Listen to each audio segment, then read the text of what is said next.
Hello, everybody.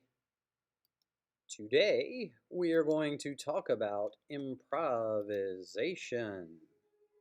And this will be your introduction to improvisation. And these are the things that you will need to know about improvisation for your written test. Hopefully, we will be having other activities related to improvisation where we can actually get to do some improvisation. It's going to be kind of hard uh, under our current COVID-19 circumstances, but we're going to try. All right. Now, just so you'll know, if it's all in red, it says write it down, but you don't have to write it down because you're going to have a copy of this on Schoology to refer to. But if it's in red, just know it's very important and you need to memorize it or be able to explain it thoroughly.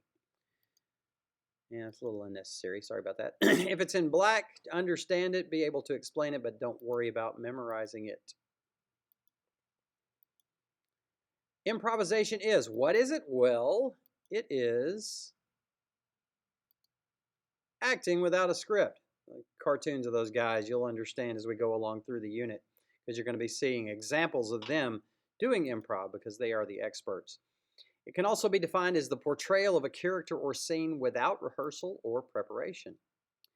Improvising should help you with the following: understanding of what goes into a play, developing an appreciation of clever lines, good action, effective blocking, well-developed characters, and strong plots. Improvisation helps you understand why the characters do the things they do and how to think like another character.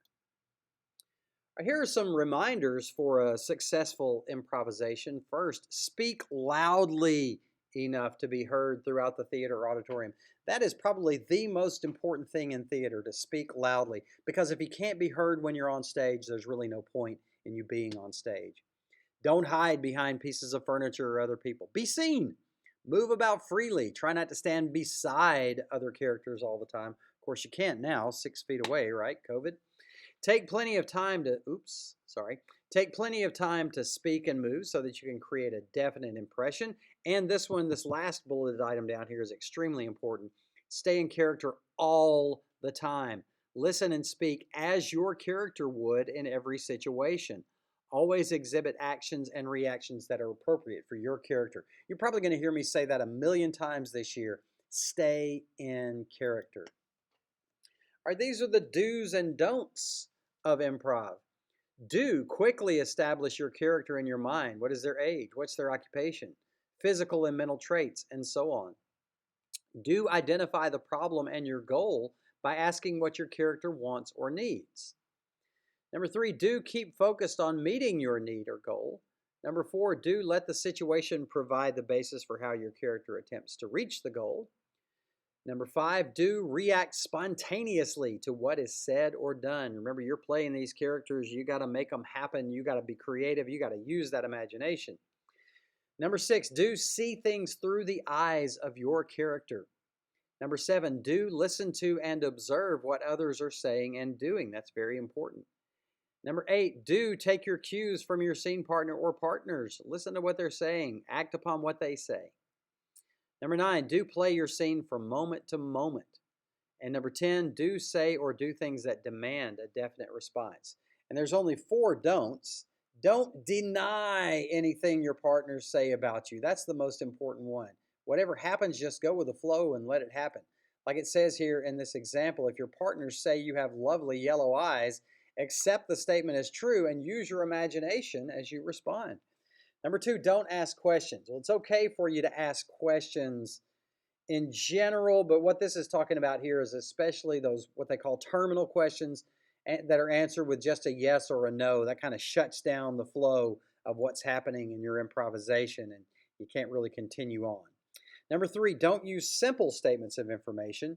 Use descriptive language to make active statements about your feelings, observations, needs, and goals. And number 4, don't explain situations and feelings. If you're happy, show it. If you're afraid of the dark, show it. Telling is storytelling, not acting. Acting is doing, becoming those people, doing the things that they would do. Imagination is the key, like SpongeBob would say. Spontaneity and freshness are the goals of a director of a play and the challenge of a cast. And there's SpongeBob. Imagination. Thanks. Whoa, what's that? Well, I'll explain. I just kind of put that up there because I wanted to talk to you for a minute about the illusion of the first time. And this image kind of just makes me think of an illusion. What is the illusion of the first time? Well, let me go back. Sorry about that. Because I didn't exactly put what the illusion of the first time is, but I'm just going to explain it to you. The illusion of the first time is making the audience feel like they're seeing something for the first time, like it's really happening to these characters that you're playing on the stage. And it's not something that's been rehearsed over and over and over again and seems stale. And it sounds like they have rehearsed it and they are ready and they are speaking with expression. No, you want it to sound real. You want it to sound natural, like it's the first time it's happened to these characters that you're playing. That's the illusion of the first time. Even though, and it's an illusion because you know you've rehearsed it over and over again in a play, but you want to make it seem like it's real in the first time. What is doing nothing effectively? Well, doing nothing effectively means when you're on stage and you're not the center of attention, you're not where the audience's attention is supposed to be, but you're still supposed to be on stage and in character, and you're not really that important at the moment, but you want to seem real in what you're doing. You're basically doing nothing, but you're doing it in a real way. What is scene stealing? Scene stealing is the exact opposite of doing nothing effectively. If you're on stage and you're not supposed to be the center of the audience's attention at that moment, and you're taking attention away from where that attention should be, then you are scene stealing. Scene stealing is a bad thing. A script is the finished product of a series of improvisations that have gone through the author's mind while designing the action. So that's another reason we do improv. Basically, when an author writes a script, it's just them coming up with ideas in their head, little improv scenes in their minds that they put together on paper. Visualization is so important. Details such as your character's size, physical and mental attitude, age, and mood make the character more believable in entertainment. If you can see it in your mind, then you can make it happen as your character. Here are questions to ask about your character when you're given a character to play in an improvisation. Who am I? What kind of person am I? Am I a good person, bad person, mean, friendly, angry, whatever? How am I different from the other characters? What are the fewest things I can do to convey the most information about my character? And very importantly, what does my character want? We all want something in every situation in life that we face. So, as real people, we know this and we try to make these characters appear to be real people. So, we have to think about what they want in each situation and how they're working toward it. Move naturally in an improv or in any kind of acting. Don't fidget. Have a reason for moving. Having reasons for things is very important. Acting is doing, not telling. Don't tell us what your character's thinking. Just show us by what you do as that character. This is huge in theater. Don't be embarrassed. I promise you, you will never see a star in any movie or play or musical or anything who is embarrassed to be up there on stage. They're up there giving it all they've got 100% of the time without shame, and that's why they're good. What is the character-centered approach and the situation-centered approach? Let's talk about those for just a minute. The character-centered approach is where you have one character. This is a storytelling approach. You have one character at the center of the story, okay? And that character is what all the situations are based on, that one character.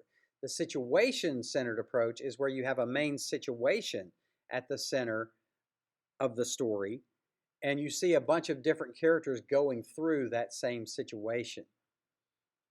We'll talk about that more. The motivated sequence, it must be done if you are to be believable on stage. The motivated sequence, very simply, is stimulus. That means something happens to cause a reaction. Then there's a primary response where you first notice it and you react to it. An idea connection, you've realized what the stimulus is, your brain makes that connection with it. Then you have a secondary response to it, and then a main response. We'll talk about that more in detail at another time as well.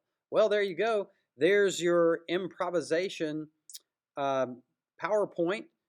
Hope you enjoyed it, and we will discuss these things more as we go along. Thanks, and have a great day.